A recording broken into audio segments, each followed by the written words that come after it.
Tuhan tidak tinggal diam. Saat rakyat Indonesia berdoa meminta kesejahteraan, dijawab dengan memberi pemimpin terbaik. Begitu juga saat kita meminta agar Indonesia terbebas dari korupsi, satu persatu musuh negara ditampakkan. Kalau kemarin ada isu PKI yang nyatanya mendapat dukungan cendana, kini giliran isu lain tak kalah panas yang justru mendapat dukungan Cikeas. Masih ingat viralnya tulisan Dekan Fakultas Teknik UGM yang membongkar gerakan makar di kampusnya? Ini semua lantaran adanya diskusi pemakzulan presiden yang sebelumnya diawali diskusi PSBB, diplesetkan pemerintah suka basa-basi. Ternyata serupa dengan gerakan provokasi isu pembangkitan. Diskusi mengarah makar ini memang sengaja disusun rapi. Meski diskusi seminar batal diadakan, tapi bumbu-bumbu seakan mendapat tekanan terus dihembuskan. Mulai dari tuduhan teror, ancaman, dan sebagainya yang menyeret Komnas HAM serta kepolisian, hingga tuduhan pemerintah membungkam. Tak tanggung-tanggung, tuduhan pembungkaman ini dilontarkan oleh sang putra mahkota Cikeas. Dari akun Twitter resminya, putra sulung SBY mencuitkan beberapa sindiran pedas. Ia menuliskan, "Kurang dari seminggu belakangan, kita dengar lagi munculnya teror pembunuhan terhadap jurnalis akibat penulisan berita dan pada akademisi akibat diskusi tata negara.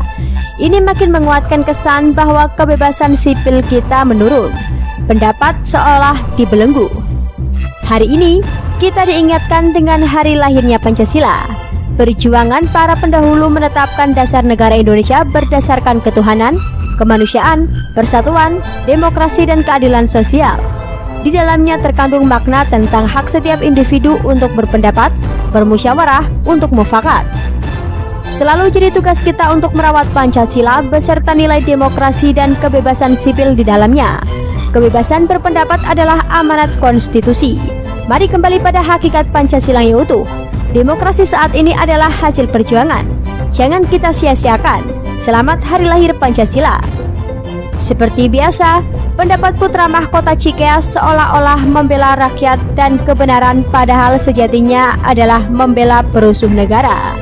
Kalau sebelumnya sang Pepo membela Said Didu dengan mengkritik agar pemerintah tahan kritikan, kini giliran AHY membela sisanya. Tentu kita paham siapa jurnalis penulis berita yang dia maksud.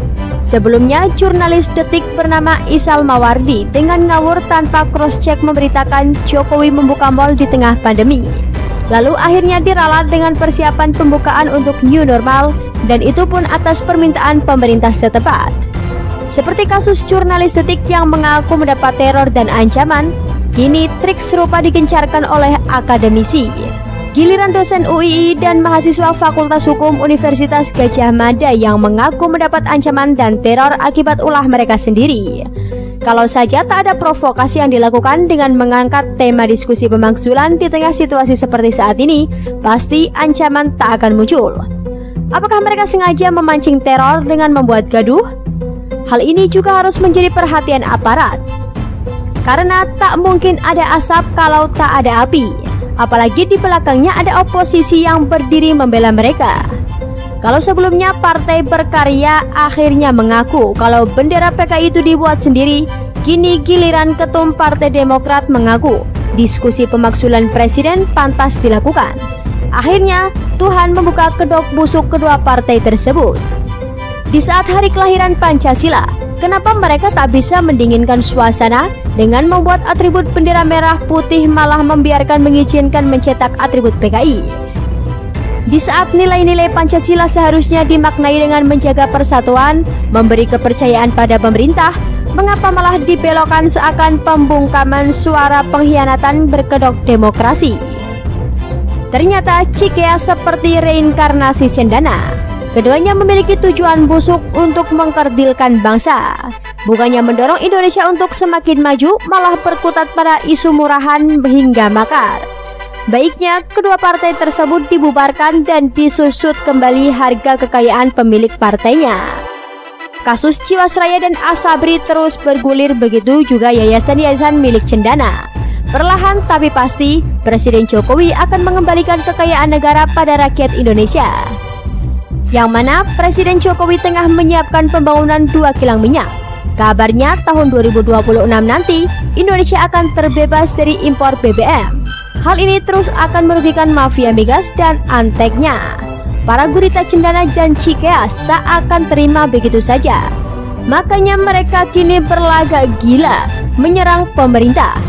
Karena sejatinya bukan rakyat yang dibela, tapi karena kekayaan yang selama ini mereka nikmati sekeluarga.